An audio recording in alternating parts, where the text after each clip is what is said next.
नमस्कार, आपण पाहताय कोकणचं नंबर 1 महाचॅनल कोकण सात लाईव्ह. बातमीपत्रात आपलं स्वागत. सुरुवात करूया हेडलाईन्सनं. हेडलाईन्सचे प्रायोजक आहेत पारुल युनिव्हर्सिटी. यहा पॉसिबल है. बोलवलेलं होतं. माझ्या समेत या ठिकाणी या अधिकाऱ्यांशी चर्चा करताना आमचे जिल्हा परिषदचे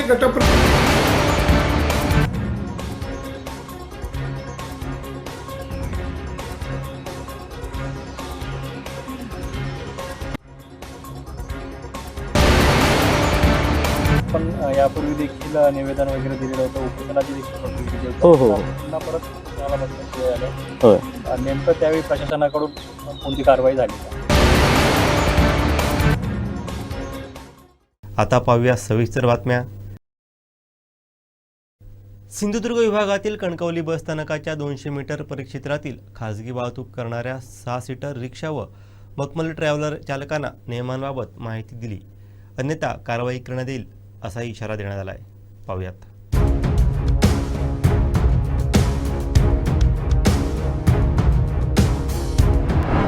नमस्कार, मी महेंद्र टापरे, सुरक्षा व दक्षता अधिकारी, राप महामंडळ, कणकवली विभागीय कार्यालय.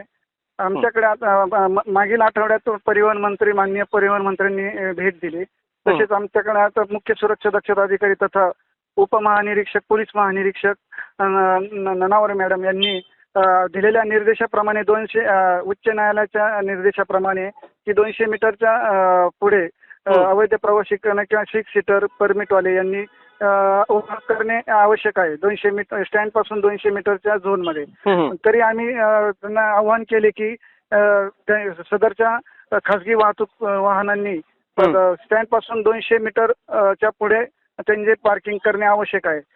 कारण की या प्रवाशांची सुरक्षितता मेन, तसं राप महामंडळाच्या दिवसेंदिवस उत्पन्न वाढीच्या दृष्टिकोनातून, त्याचप्रमाणे आपल्या प्रवाशांना व वाहनधारकांना शिस्त लागण्याच्या उद्देशाने ही मोहीम राबवण्यात येत आहे.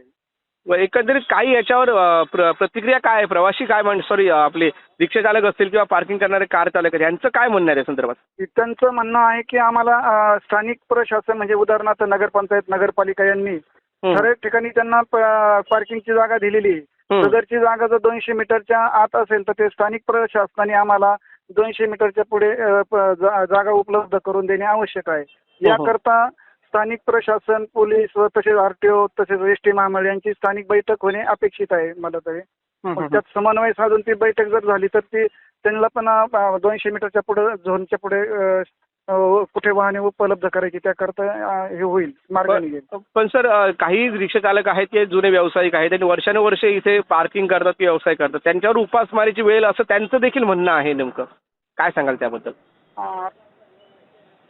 त्याबद्दल आता मला काय वक्तव्य करताना आम्हाला दिलेल्या निर्देशाप्रमाणे फक्त त्यांनी व्यवसाय करा, परंतु फक्त राप नियमाप्रमाणे 200 मीटरच्या पुढे वाहन ते हे करायला पाहिजे, पार्किंग करायला पाहिजे. कारण पार्किंग जर 200 मीटरच्या आत तर ऍक्सिडेंटचं प्रमाण वाढतंय ना, त्यामुळं प्रवाशांची सुरक्षितता महत्वाची आहे.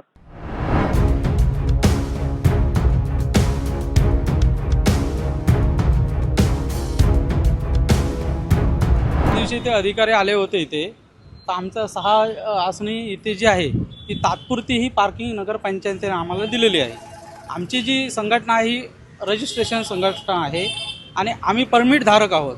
आम्हाला हे परमिट जे शासनाने दिलेलं आहे ते सुशिक्षित बेरोजगार म्हणून दिलेलं आहे आणि हे परमिट जे दिलेलं आहे हे आम्हाला 6 आसनी म्हणून शासनाने परमिट दिलेलं आहे आणि टॅक्सी परमिट आहे. हे आम्हाला लोकांना 24 तास सेवा देणं बंधनकारक आहे.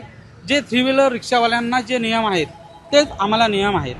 जर शासनाने किंवा एसटी महामंडळाचे अधिकारी येऊन जर आम्हाला सांगतायत तुमची अवैध वाहतूक सेवा आहे, अवैध वाहतूक सेवा कशी असू शकते? आम्ही जर परमिट धारक आहोत, आम्ही जे भाडे इथे मारतो ते अवैध वाहतूक कशी असणार आहे? जर समजा ते 200 मीटरच्या बाहेर जर आम्हाला सांगतायत जावा म्हणून, तर 200 मीटर बाहेर जर आम्ही गेलो तर आमचा ह्या व्यवसायावर आमचं पूर्णपणे कुटुंब चालतं, आमच्या मुलांचं शिक्षण चालतं. जर अशा गोष्टी जर असतील तर शासनाने आम्हाला परमिट हे का दिलं? टॅक्सी परमिट दिलं, आमचा व्यवसाय कसा होणार आहे? ही जी गोष्ट आहे एस टी महामंडळवाल्यांची मुळात ही जागा नाही आहे. आम्ही काय त्यांच्या आवारामध्ये पण लावत नाही आहोत. आमचा व्यवसाय हा आमचा कुटुंब चरितार्थ चालवण्यासाठी आम्ही करतोय. त्यामुळे त्यांनी जे आम्हाला नियम वगैरे सांगतायत ते सध्या तरी आम्हाला ते न पटण्यासारखे आहेत आणि आमच्यावरती उपासमारीची पाळी येण्यासारखे आहे. आणि जर त्यांचं असं म्हणणं आहे का की हे सुशील उपास मरून दे, त्यांचं कुटुंब मरून दे, मग आम्हाला काहीतरी पर्याय त्यांनी जागात करून अलॉट करून दिली पाहिजे, हेच आमचं सगळ्यांचं म्हणणं आहे. त्यांची जी भूमिका ही आम्हाला तर सध्या तरी चुकीची वाटते, कारण आम्ही परमिटदार आहोत. जे प्रायव्हेट करतायत त्यांना ते विचारायला जात आहेत का?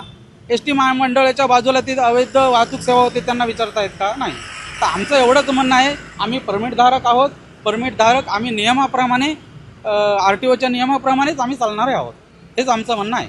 हे आता रिक्षा स्टँड नाही म्हटलं तरी 60 वर्ष झालेली आहे तिथे अधिक स्टँड. आम्हाला इथून RTO ऑफिसमधून पण परमिशन आहे, फक्त काही ST वाल्यांचीच नाही. फक्त आता बघूया 200 मीटर ठेवलं तर काय पॅसेंजर एवढ्या लांब येणार नाहीत चालत रिक्षासाठी. तो 200 मीटर एवढा लांब आम्हाला चालणार नाही. आमचं आहे ते इथेच आहे ते ठेवणं विनंती आहे की आमचं इथेच आहे ते राहू दे. काय सांगाल 200 मीटरचा नियम सांगितला आहे पण तुम्हाला? साहेब 200 मीटर स्टँड करायला काय हरकत, आमचं काम हे नाही. आम्ही आता किती वर्ष 6 सीटरवाल्यांना ह्या प्रायव्हेटवाल्यांना 200 मीटर लांब नेलं ते आतापर्यंत शक्य नाही झालं. आता आमचं हे स्टँड रजिस्टर आहे, 50 वर्ष झाली जवळजवळ. आता हे स्टँड जर इथून 200 मीटर नेलं तर आता मुंबईला जाणारे प्रवासी आहेत, त्यांचे सामान असतं, बोजे असते, कसे घेऊन जाणार ते? आणि तेवढे करून आम्ही लोकांची सेवा करतो, त्या सेवेसाठी आम्हाला इथे हे स्टँड जाग्यावर असावं, ठेवावं अशी आम्ही सर्वांनी रिक्षा स्टँडतर्फे विनंती करतो.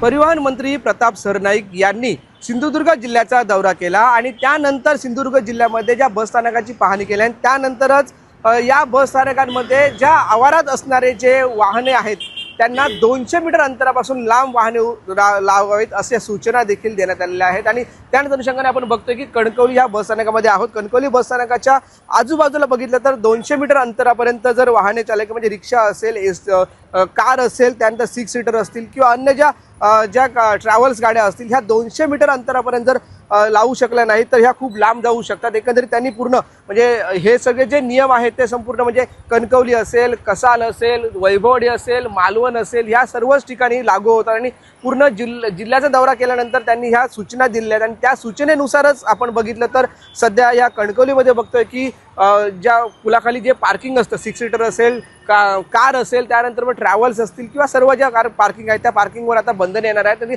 कणकवलीत आधीच नगरपंचायतने कारवाई केली होती आणि त्यानंतर आता ही जे महाराष्ट्र परिवहन मंडळ आहे त्यांची देखील कारवाई होण्याची शक्यता आहे. त्यांनी येथे भेट देऊन प्रत्येक बस स्थानकाच्या बाहेर उभं राहून प्रत्येकांना सांगितलेलं आहे, सूचना दिलेल्या आहेत की आपण 200 मीटर अंतर सोडून वाहनं पार्किंग करावीत. कारण त्याच्यावर त्यांनी असं देखील सांगितलेलं आहे की सुरक्षा आहे, प्रवाशांची सुरक्षा आहे, त्यांच्यानंतर मग आपल्याला उत्पन्न वाढावं, ह्या STचं उत्पन्न यासाठी हे सगळे उपाययोजना करण्यात येणार आहेत असं देखील सांगतायत ते. पण आपण जर बघितलं जे अधिकारी आहेत सिंधुदुर्ग विभागातील महेंद्र शिवाजीराव टापरे, सुरक्षा दक्षता अधिकारी, तर त्यांच्यासोबत हे आगार प्रमुख देखील ह्या कणकवलीमध्ये उपस्थिती पाहणी करताना. पण त्यांनी सगळंच पूर्ण जिल्ह्यातील काही सावंतवाडी असेल म्हणजे वैभववाडी असेल, कणकवली असेल, मालवण असेल, कसाल असेल आणि अन्य जिल्ह्यातील काही तालुक्यामध्ये ते पाहणी करून हे सगळं नियम लागू होणार असं सांगत आहेत. पण 200 मीटर अंतर धरलं तर बऱ्याच जणांचा अडथळा म्हणजे बऱ्याच जणांना प्रश्न उपस्थित होते आमच्या उदरनिर्वाहाचं काय. जसं काय जी 6 सीटरवाले आहेत त्यांनी सांगितलं की आम्ही करायचं का, आम्ही अधिकृत 6 सीटर आहोत, परमिट आहे आमच्याकडे, आम्ही करायचं काय असा प्रश्न उपस्थित होते. रिक्षा चालकांचा देखील तोच प्रश्न आहे किंवा खाजगी वाहन चालक त्यांचा देखील तोच प्रश्न आहे. त्यामुळे नेमका याच्यावर काय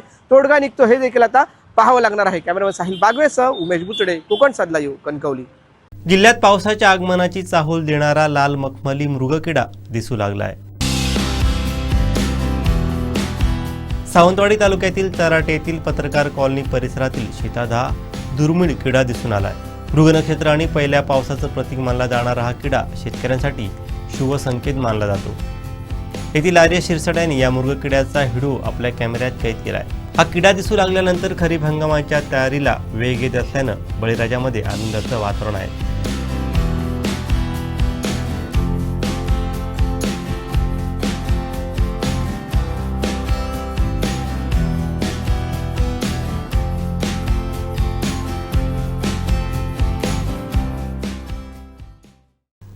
देवगड तालुक्यात पीक विम्याची पडेल बापरडे देवगड या तिन्ही मंडळातून सुमारे 1.5 कोटींची वसुली असताना शेतकऱ्यांना लाभ का मिळत नाही वारंवार तांत्रिक बाब पुढे केली जाते. पालकमंत्र्यांनी सूचना केली आहे. आज 50 ते 60 शेतकऱ्यांनी पुन्हा पंचायत समितीमध्ये येऊन आपल्या व्यथा मांडल्या. तरी विमा कंपनी विलंब का करते याबाबतची नेमकी सत्यस्थिती काय याची माहिती शेतकऱ्यांना द्यावी, असं प्रतिपादन देवगड पंचायत समिती सभापती गणेश राणे यांनी आयोजित पत्रकार परिषदेत केलं आहे. पाहूयात. आज देवगडमध्ये जो विमा कंपनीकडसून शेतकऱ्यांना विमा मिळायला पाहिजे त्या संदर्भात ह्या जिल्ह्याचे सन्माननीय नामदार आमचे लाडके मंत्री नितेशजी राणे साहेब यांनी आपल्या मुंबईमध्ये मंत्रालयात संबंधित विमा कंपनीचे अतुल झनकर राज्य व्यवस्थापक विमा कंपनी आणि अनिकेत बनकर विभागीय प्रमुख क्लायमेटचे ह्या दोन्ही अधिकाऱ्यांना आपल्या कॅबिनमध्ये घेऊन जो देवगड मंडळ, बापर्डे मंडळ आणि पडेल मंडळ ह्या तिन्ही मंडळामध्ये हवामानाचा जो काय रिपोर्ट दिलेला आहे आणि त्या रिपोर्टच्या आधारावर ज्या विमा कंपनीकडून शेतकऱ्यांना लाभ मिळायला पाहिजे तो कुठेतरी लाभ न मिळण्याचं काम संबंधित जे अधिकारी विमा कंपनीचे आहेत आणि विभागीय प्रमुख अनिकेत बनकर हे काही तांत्रिक बाबी पुढे करत असतात. पण आमच्या ह्या जिल्ह्याचे सन्माननीय पालकमंत्री नितेशजी राणे साहेब याने आपल्या कडक इशाऱ्यामध्ये त्यांना सूचना दिलेल्या आहेत की माझ्या तिन्ही मंडळामध्ये बापर्डे मंडळ, पडेल मंडळ आणि देवगड मंडळ ही तिन्ही मंडळामध्ये आंबा पीक जे नुकसान झालेलं आहे आणि ज्या शेतकऱ्यांनी विमा कंपनीकडे पैसे भरलेले आहेत, आत्ताच आम्ही जी माहिती घेतली त्याप्रमाणे बापर्डे सर्कलमधून 78 लाख रुपये हे विमा कंपनीकडे शेतकऱ्यांनी भरलेले आहेत. त्याचबरोबर पडेल मंडळमधून 28 लाख रुपये भरले गेलेले आहेत आणि देवगड मंडळमधून 66 लाख रुपये भरलेले आहेत. म्हणजे 1.5 कोटीचा हा विमा कंपनीकडे आज पैसा जमा आहे शेतकऱ्यांचा. आणि ह्या तिन्ही मंडळामध्ये कुठेतरी तांत्रिक प्रॉब्लेम दाखवून कुठेतरी ह्या शेतकऱ्यांना जो विमा कंपनीकडून लाभ मिळाला पाहिजे तो कुठेतरी मिळेल ह्या दृष्टिकोनातून काही तांत्रिक बाबी पुढे करत आहेत. पण आज ह्या देवगड तालुक्यात माझ्या पंचायत समितीच्या सभापती दालनामध्ये सर्व आज पडेल मंडळातले बापर्डे मंडळ आणि देवगड मंडळ या संबंधित त्या गावचे सरपंच या माझ्या कॅबिनमध्ये येऊन आपण त्यांना सर्वांना ह्या तिन्ही अधिकाऱ्यांना आणि कृषी आमच्या ज्या पाटील मॅडम आहेत यांनाही समोर बोलवलेलं होतं.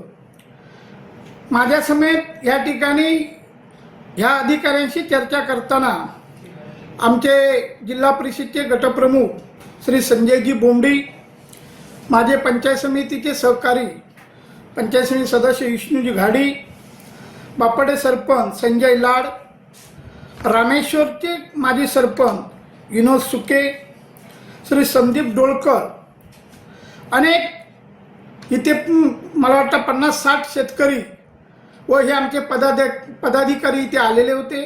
आणि त्यांनी मला जी विनंती केली त्याप्रमाणे ह्या तिन्ही अधिकाऱ्यांना बोलून त्यांना स्पष्ट साहेबांनी जसं सांगितलेलं तोच विषय तुम्ही संबंधित शेतकऱ्यांना हा विमा कंपनीकडून विमा मिळाला पाहिजे.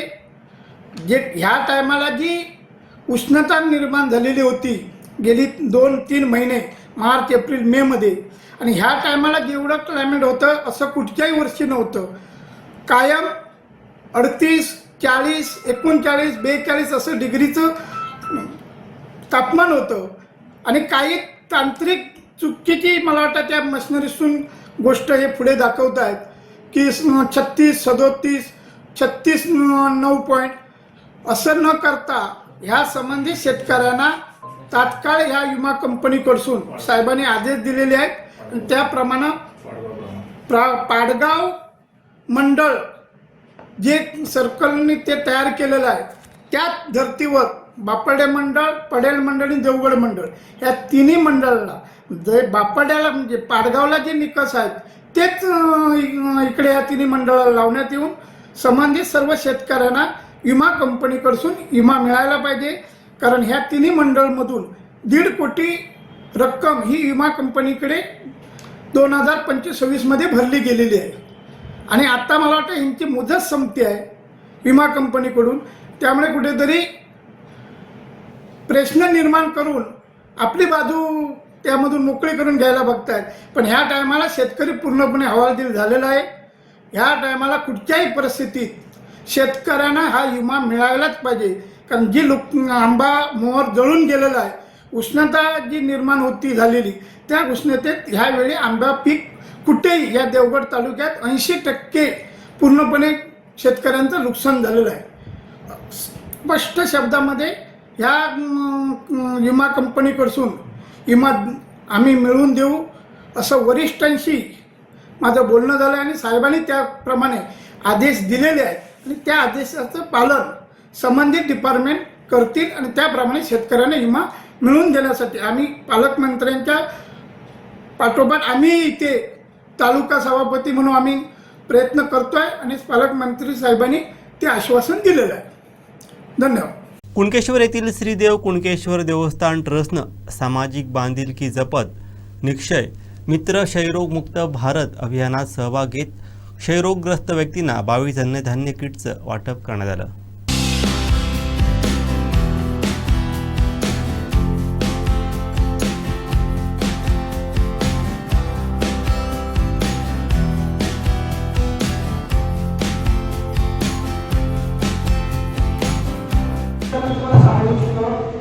असा एक आपल्याला दररोज हजार लोक मरतात. मी किती गोष्ट सांगतो कारण बऱ्याच लोकांना माहिती नसतं. असे फार कमी आजार आहे की दिवसाला 1 लोक मरतात. तुम्हाला कदाचित माहिती नसेल, एखादा आजार नसेल की दिवसाला 1 लोक मरतात. इंडियामध्ये म्हणजे भारतात संसर्गजन्य आजाराने मरणारा एकमेव TB आजार असा आहे की मिनिटाला एक माणूस मरतो. म्हणजे जर आपण आता अर्धा तासाचा प्रोग्राम घेतला तर 30 लोक आपले मेन म्हणजे इतकं आजाराने मरणारा दुसरा आजारही आपल्या जगात अस्तित्वात नाही. फक्त जे दुसरे आजार आहेत, डायबिटीस, हायपरटेन्शन, त्याच्याने माणूस इतक्या पटापट मरत नाही. त्याला ट्रीटमेंट आहे, त्याच्या वेळेला ट्रीटमेंट आहे, प्रॉपर त्याच्यानंतर पूर्ण आयुष्य जगतात. फक्त एक ॲक्सिडेंट नावाची गोष्ट अशी की माणूस तिथल्या तिथे मरतो. पण हा जो आजार आहे हा आपण कंट्रोल करू शकतो. प्रॉपर जर त्याला 6 महिन्याची प्रॉपर ट्रीटमेंट दिलं, त्याला प्रॉपर हाय प्रोटीन डाएट दिलं, त्याला त्याची पूर्ण भूक भागवली तर हा ट्रीटमेंट पूर्ण ट्रीटमेंट केल्यानंतर 100% बरा होणार आपल्याकडे आणि दुसऱ्याला तो पेशंट आजार देत नाही. जर हा पेशंटला आपण आनंद दिलं ट्रीटमेंट दिली तर एक पेशंट नवीन 15 पेशंट तयार करतो. म्हणजे हा नुसता एक पेशंट नाही आहे, हा एक पेशंट त्याच्या आजूबाजूच्या लोकांना 15 पेशंट तयार करतो. आणि जर त्याला आपण प्रॉपर अन्नधान्य दिलं, हाय प्रोटीन डाएट दिलं तर रिसर्च असं सांगतं की तो 100% क्युअर होतो. तर आपणही त्याच्यात प्रयत्न करू. जिथे जिथे पेशंट आहे त्याच्या आजूबाजूचे जेवढे आहेत त्याच्या सगळ्यांनी 100% आपला तिथे येणे गरजेचं आहे. आणि जे एक्सपिरियन्सवरती आपली पेशंट होती ती करणं महत्त्वाचं आहे. याच्यामुळे दुसराही आमचा ग्रामपंचायतीचा फायदा असतो. आत्ताच आपण जे मुख्यमंत्री समृद्धी पंचायत राज आहे या सर्व वैद्यकीय अधिकाऱ्यांनी चांगलं कर्मचाऱ्यांनी चांगलं काम केल्यामुळे आज आपण तालुक्यामध्ये 1 नंबरला आहोत. तसंच आता पुढच्या वेळी आपलं आरोग्य संपन्न गाव, माझं गाव आरोग्य संपन्न गाव असं एक अभियान चालू झाले आणि या अभियानामध्ये सुद्धा याचा फायदा होणार आहे. इथेही चांगली चांगली मोठी बक्षीस आहे. म्हणजे दोन्ही भेट फायदा. एक तर आपण आपल्या ग्रामस्थांना आपल्या गावातील असलेल्या प्रत्येकाला मदत करणार आहोत आणि निरोगी राहणार आहोत. त्याचबरोबर आपल्याला सरकार आपण हे सगळं केल्यामुळे चांगलं बक्षीसही देणार. त्याच्यामुळे हा आपला वेळ फायदा आहे. तर आपण आता त्याच्यासाठी आपण कामाला लागलो तर मी सर्वांना विनंती आहे आपण सर्वांनी या कामात मोठ्या प्रमाणात झोपून घेऊ. देवस्थान ट्रस्टने जे आज हे काम केलं हे खूप मोठं काम आहे. सरांनी म्हटल्याप्रमाणे सर आज 8 लाखाची गोष्टी जरूर तुमच्या त्याचा विचार करतील आणि जेवढी परमेश्वर किंवा जे आमचे जाते आहेत ते आम्हालाही त्यांच्याकडनं अशा प्रकारची मदत मिळेल आणि तुमची आमचे अध्यक्ष त्याबद्दल बोलतील. कारण खरंच ज्यावेळी आपण दोन हाताने भरभरून द्यायला शिकतो तेव्हा येणारंही दान हे तशाच प्रकारे येत असतं. त्याचा अनुभव आपण सर्वजण घेत आहोत. तर आजची जरी परिस्थिती आमची कोणाच्यावरती म्हणजे कमी असते तरी आज देवस्थान ट्रस्ट किंवा ग्रामस्थ चांगल्या प्रकारे या ठिकाणी आरोग्य असू दे, सामाजिक असू दे, सांस्कृतिक असू दे, वेगवेगळे उपक्रम त्याच्यातच एक खालीचा वाटा या ठिकाणी ताजला काढून वेगवेगळे उपक्रम समाजासाठी राबवत असतो की आज त्याची काळाची गरज आहे. आजचा जो कार्यक्रम आहे तो शासनाच्या निक्षेप मित्र अंतर्गत देवगड तालुका उच्च योजनांना मोफत घरासाठी मोफत धान्य वाटप हा आमच्यासमोर तुमच्या लोकांनी आणल्यानंतर एक सुंदर उपक्रम आहे, चांगला उपक्रम आहे. आम्ही एकत्र बसलो, आमच्या सर्व पदाधिकारी सर्वांनीच चांगल्या प्रकारे या ठिकाणी विचार मांडले आणि झटक्यात या ठिकाणी आम्ही खूप मार्गदर्शन करण्याच्या दृष्टीने प्रयत्न केला आणि त्याचा आज महत्त्वाचा दिवस आज विचारलेला आहे.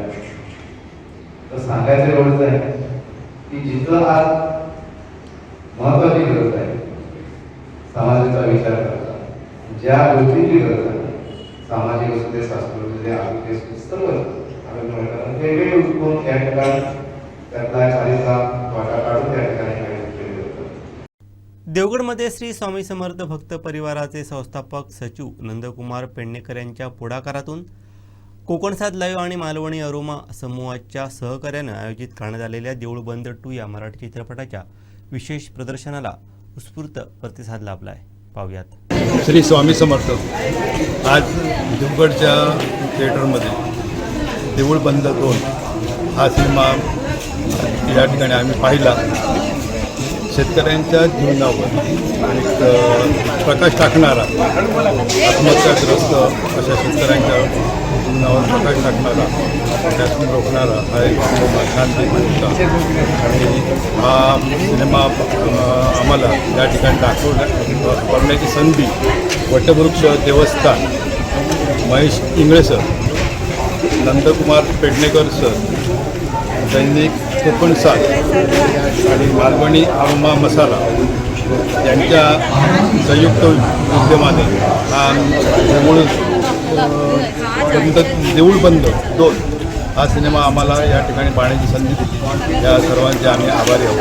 तसं पाहिलं तर आमचे कोकणी यांनी आम्हाला हा सिनेमा पाहण्यासाठी खास आमंत्रण दिलं आणि त्यांनी या सिनेमाचा खूप चांगला आनंद घेतला. सर्वांचे अत्यंत आभारी. नमस्कार.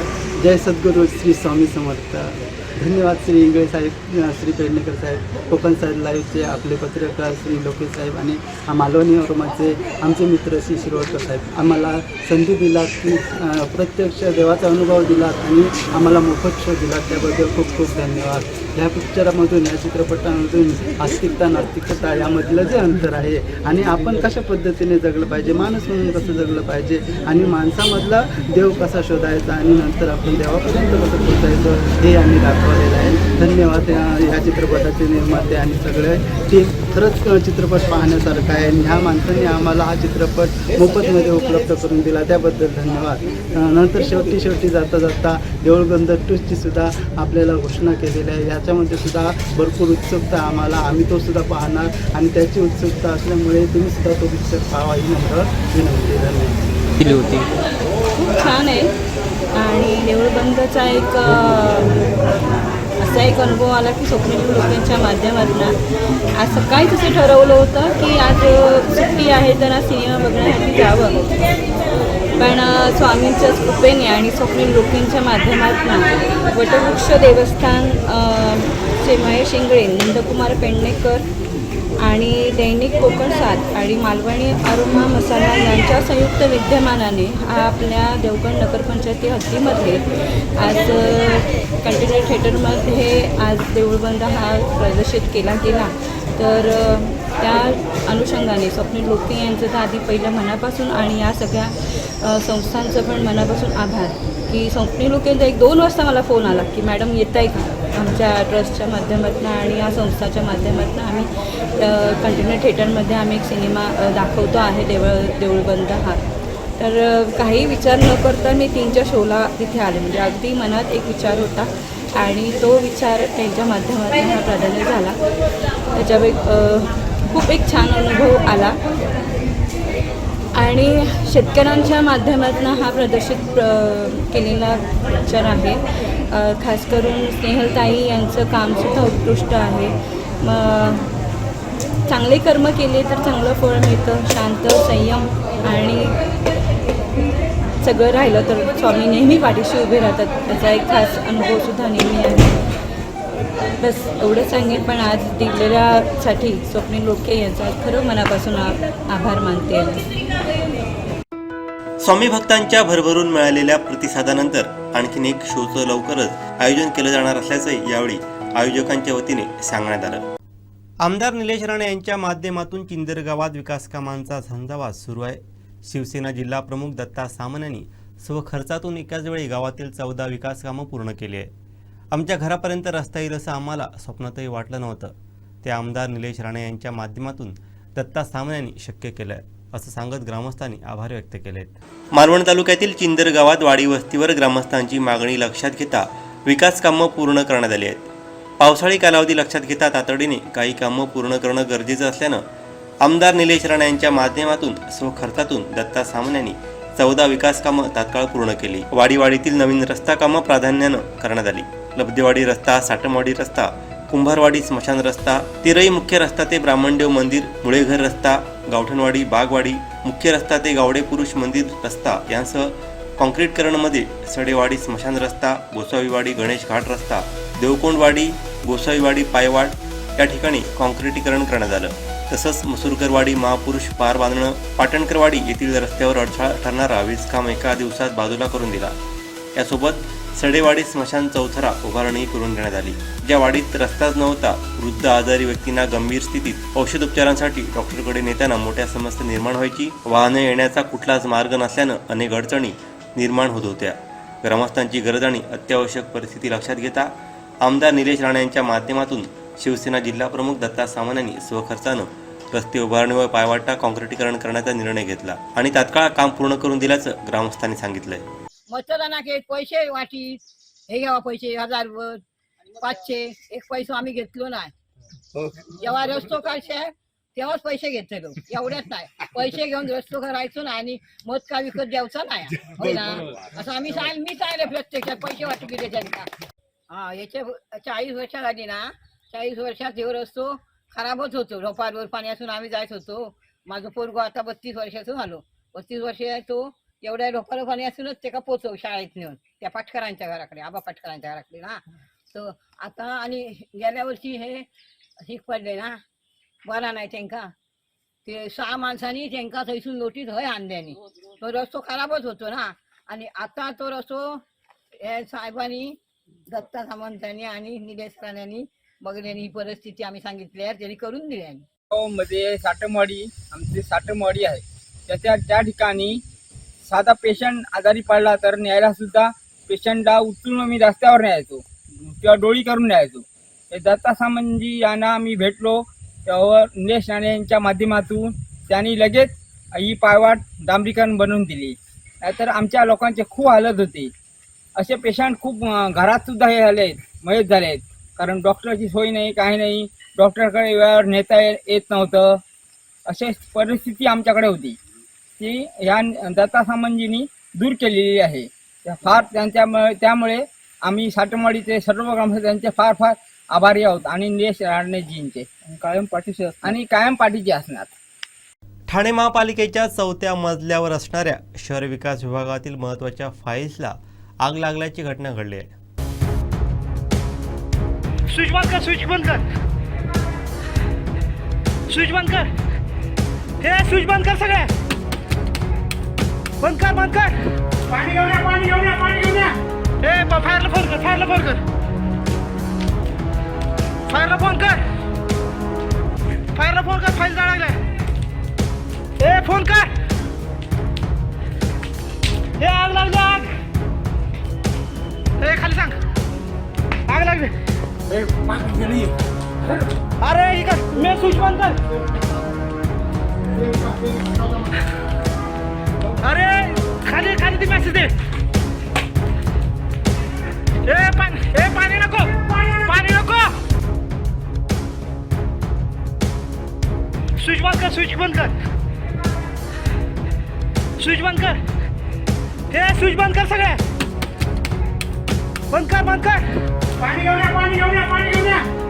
फायरला फोन कर, फायरला फोन कर, फायरला फोन कर, फायरला फोन कर. फाईल जाळा लागलाय. फोन कर. आग लागली, आग. खाली सांग, आग लागली.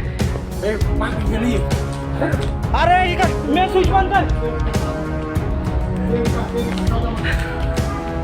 अरे खाली खाली ती मेसेज दे. पाणी नको, पाणी नको. वैभववाडी तालुक्यातील उंबर्डे सुतारवाडी येथील ग्रामस्थांनी रस्त्यासाठी पंचायत समिती कार्यालयासमोर सकाळपासून उपोषणाला सुरुवात केली आहे. कार्यालयाच्या प्रवेशद्वारावरच उपोषणाला ग्रामस्थ बसले आहेत. नेमकी काय त्यांची मागणी आहे पाहूयात.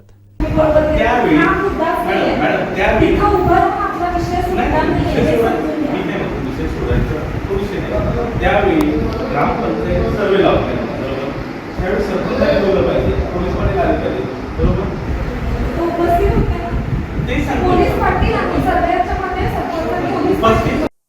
आम्ही उंबर्डे गावातले सगळे रहिवासी आहोत. आमची एक 70-80 वर्षाची एक वहिवाटीची वाट आणि ग्रामपंचायतमध्ये नमूद असलेला रस्ता हा ग्रामपंचायतच्या परवानगीने किंवा सहमतीने काही गावातल्या लोकांनी बंद केलाय आणि तो खुला करून मिळण्यासाठी गेली 1 वर्ष आम्ही वैभववाडी तालुक्याच्या प्रशासनाकडे वारंवार अर्ज करून मागणी करत आहोत. आणि तो कोणताही प्रशासक अधिकारी किंवा कार्यामध्ये अधिकारी आम्हाला कोणतीही मदत करत नाहीत. त्यासाठी आम्ही उपोषणासाठी बसलोय. नेमका रस्ता उंबर्डे वैभववाडी मुख्य रस्ता त्यापासून वासुदेव नारायण पांचाळ यांच्या घरापर्यंत जाणारा रस्ता, त्या रस्त्याचं नाव ग्रामपंचायत उंबर्डेमध्ये नोंद आहे. त्यामध्ये अडचणी म्हणजे आता काही ग्रामस्थांनी त्यामध्ये येऊन आम्हाला दमदाटी करून ते कंपाऊंड करून घेतलंय, ते रस्ता बंद करून. प्रशासनाने फक्त त्यावेळी आम्हाला एक लेखी आश्वासन दिलं होतं की आम्ही सर्वे करून तुम्हाला रस्ता चालू करून देऊ म्हणून, पण प्रत्यक्षात तसा कोणताही सर्वे झाला नाही आणि कोणतीही कारवाई नाही झाली. नाही, 8 फुटाचा रस्ता तिथे उपलब्ध नाहीच आहे. ते आहे एक पायवाट आहे, ती आम्ही येण्या जाण्यासाठी म्हणून आम्ही ती चालू करून आम्ही त्या पायवाटाने फक्त येतोय. तेही पावसाळ्यात येणे जाणे योग्य नाहीये, ते आता बंद करावी लागते. गट विकास अधिकाऱ्यांनी सांगितलं की आम्ही माहिती घेतोय, बाकी त्या पूर्ण प्रकरणाची आम्ही माहिती घेऊन तुम्हाला बोलू. ओंकार हत्ती आता ओटवणे गावात पोहोचलाय. गावातील रस्त्यावरून जातानाचा त्याचा व्हिडिओ समोर आलाय, पाहूयात.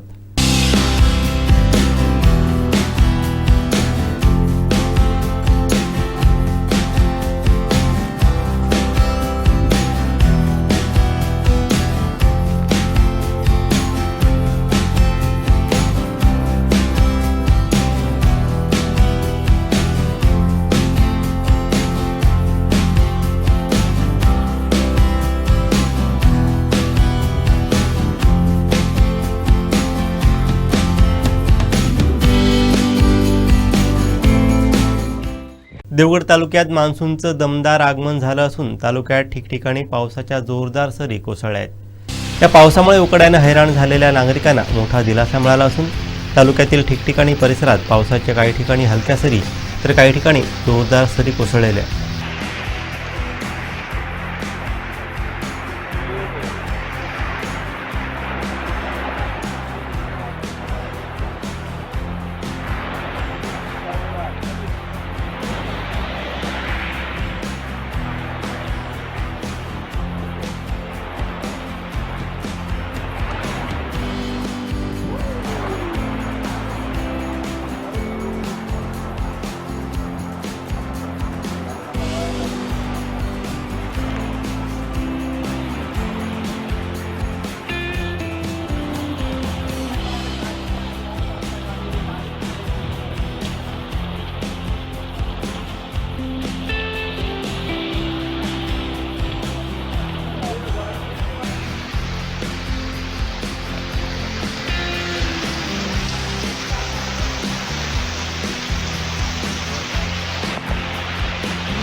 शेवटी ठळक घडामोडी पुन्हा एकदा.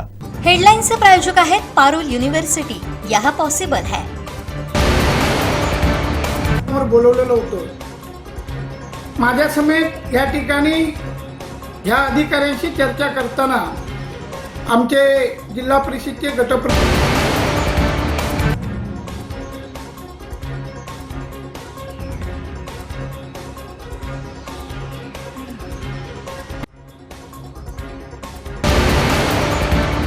पण यापूर्वी देखील निवेदन वगैरे दिलेलं होतं, उपोषणाची देखील हो हो पुन्हा परत उपोषणाला बसण्याची वेळ आली. होय.